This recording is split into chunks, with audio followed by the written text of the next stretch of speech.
का जो टॉपिक है वो है नॉन पेनिट्रेटिव सेक्स। ये नॉन पेनिट्रेटिव सेक्स क्या होता है? वो सेक्स जिसमें सेक्सुअल पेनिट्रेशन नहीं किया जाता, ऊपर से सारी चीजें होती है लेकिन इंटरकोर्स नहीं किया जाता, उसे ही नॉन पेनिट्रेटिव सेक्स कहते हैं। इसे एक तरह से ड्राई सेक्स भी कहा जाता है क्योंकि इसमें आप समुद्र के गोते नहीं लगाते, बस समुद्र के बाहर जो रेत होती है उसी से लिपटते चिपटते सिमटते रहते हो। अब बात करते हैं कि नॉन पेनिट्रेटिव सेक्स या फिर ये कह लो कि आउटर सेक्स लोग करते क्यों हैं। तो ठीक है, इसके पीछे बहुत से रीजन होते हैं। मैं यहाँ पे आपको कुछ रीजन बताऊंगी। जैसे जो लोग इंटरकोर्स करने से पहले फोर प्ले करना ज्यादा बेटर समझते हैं, तो फोर प्ले तो किया ही आउटर बॉडी पार्ट से जाता है।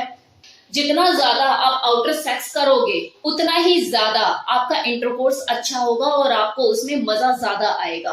तो इसके वजह से भी लोग आउटर सेक्स करना ज्यादा पसंद करते हैं। दूसरा रीजन, अब कुछ लोग इस माइंडसेट के भी होते हैं कि यार मुझे अपनी वर्जिनिटी प्रिजर्व रखनी है, और सालों साल अपनी वर्जिनिटी को प्रिजर्व रखते हैं। उनके दिमाग में एक ही चीज होती है कि मुझे अगर करना है तो अपनी ड्रीम गर्ल या ड्रीम बॉय के साथ ही करना है, फिर वो चाहे शादी के बाद हो या फिर जब भी मेरी लाइफ में कोई आएगा और मुझे ऐसा लगता है कि नहीं इसके साथ मुझे चीजें करनी है, तो मैं वहीं पर ही अपनी वर्जिनिटी लॉस करूंगा या लॉस करूंगी।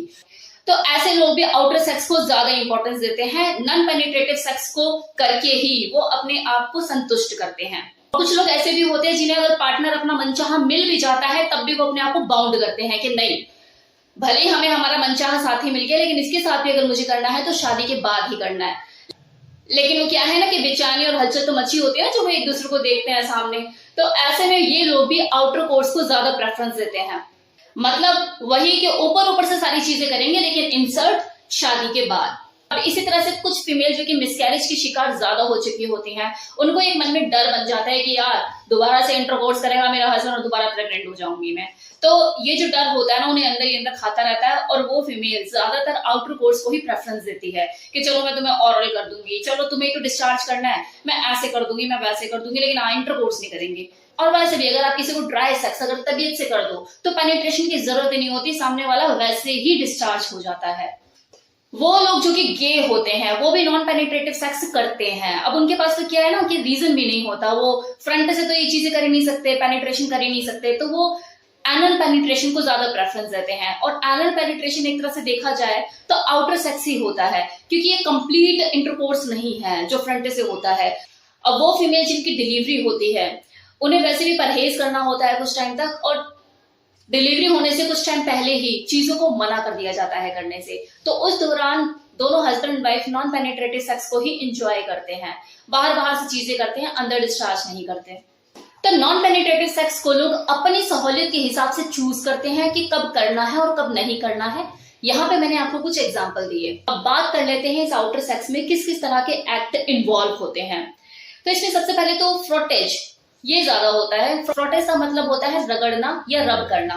तो इसमें मेल और फीमेल अपनी बॉडी को एक दूसरे के साथ रगड़ते हैं, रब करते हैं, लाइक थाई के साथ, फिंगर के साथ, मतलब वो अपनी बॉडी को पूरा रगड़ते हैं, रब करते हैं। अब वो रगड़ना उनका हार्ड भी हो सकता है और सॉफ्ट भी हो सकता है, ये डिपेंड करता है उन दोनों के ऊपर कि उनका टेस्ट क्या है। इसके अलावा वो कपड़े पहनकर भी कर सकते हैं, न्यूड होकर भी कर सकते हैं, ये भी उन्हीं के ऊपर डिपेंड करता है किस तरह से करना चाहते हैं। Then second is mutual masturbation। Mutual masturbation को मैनुअल मैस्टरबेशन भी कहा जाता है क्योंकि इसमें जो मेल फीमेल जो दोनों ही होते हैं वो एक दूसरे को हैंड जॉब देते हैं। मतलब जो फीमेल होती है वो मेल को हैंड जॉब देती है और जो मेल होता है वो फीमेल को हैंड जॉब देता है, आई मीन उसको फिंगरिंग करता है और ऑर्गेज्म तक पहुंचाता है। Third is armpit sex. वो मेल जिन्हें आर्मपिट फैंटेसी होती है, मतलब जिस तरह से फीट फैटिश वाले लोग होते हैं जो फीट को देखते हैं और उन्हें कुछ होने लग जाता है, सेम इसी तरह से कुछ लोग ऐसे भी होते हैं जो आर्म फैटिश होते हैं। मतलब जब वो किसी फीमेल के आर्म्स देखते हैं तो वो सेक्सुअली अराउज होते हैं। तो ऐसे लोग फीमेल के आर्म्स में अपने जेनिटल को पेनिट्रेट करके ऑर्गेज्म अपना रिलीज करते हैं। तो ये भी एक एक्ट होता है जो इस आउटर सेक्स में किया जाता है। Fourth is feet fetish. वो लोग जो कि फीट फैंटेसी रखते हैं तो उनके जो सारे सेक्सुअल एक्ट होते हैं वो फीमेल की फीट के साथ होते हैं।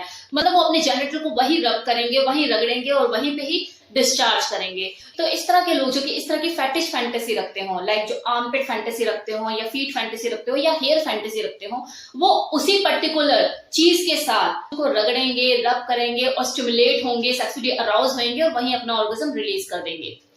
तो ऐसे लोग भी नॉन पेनिट्रेटिव सेक्स को बहुत ज्यादा एंजॉय करते हैं, वो इसी को ही ज्यादा पसंद करते हैं। इंटरक्यूरल सेक्स, इसमें जो मेल होता है वो फीमेल के थाई के बीच में जो स्पेस होता है वहां पे अपने पेनिस को रगड़कर डिस्चार्ज करता है। इंटरग्लूटियल सेक्स, इसमें जो सारा खेल होता है वो फीमेल के बटक के साथ होता है। इसमें जो मेल होता है वो अपने फीमेल पार्टनर के बटक का पूरा भ्रमण करता है, अपने जेनिटल को पूरा वहां पे राउंड राउंड भ्रमण करेगा, उसको रब करेगा, स्टिमुलेट करेगा और बटक के बीच में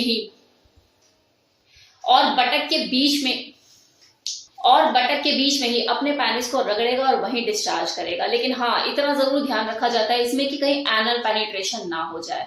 नाउ मैमरी इंटरकोर्स, इसमें क्या होता है, मेल अपने फीमेल पार्टनर के ब्रेस्ट के बीच में पेनिस को इंसर्ट करके रब करता है और वहां पे अपना ऑर्गेज्म डिस्चार्ज करता है। और लेस्बियन सेक्स, इनसे बढ़िया तो कोई नॉन पेनिट्रेटिव सेक्स कोई कर ही नहीं सकता, क्योंकि दोनों ही फीमेल होती हैं और दोनों को ही अपने आप को स्टिमुलेट करने के लिए आउटप्ले करना जरूरी होता है। तो सोचो इनका जो नॉन पेनिट्रेटिव सेक्स होता होगा किस लेवल पे जाके होता होगा।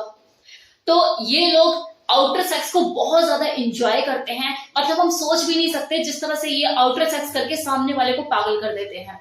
अब नॉन पेनिट्रेटिव सेक्स में कुछ एक्ट्स ऐसे भी होते हैं जिन्हें आप नॉन पेनिट्रेटिव कह भी सकते हैं और नहीं भी कह सकते हैं, जैसे ओरल सेक्स, जिसमें जो जेनिटल को स्टिमुलेट किया जाता है, उत्तेजित किया जाता है, लेकिन तरीका कुछ अलग होता है।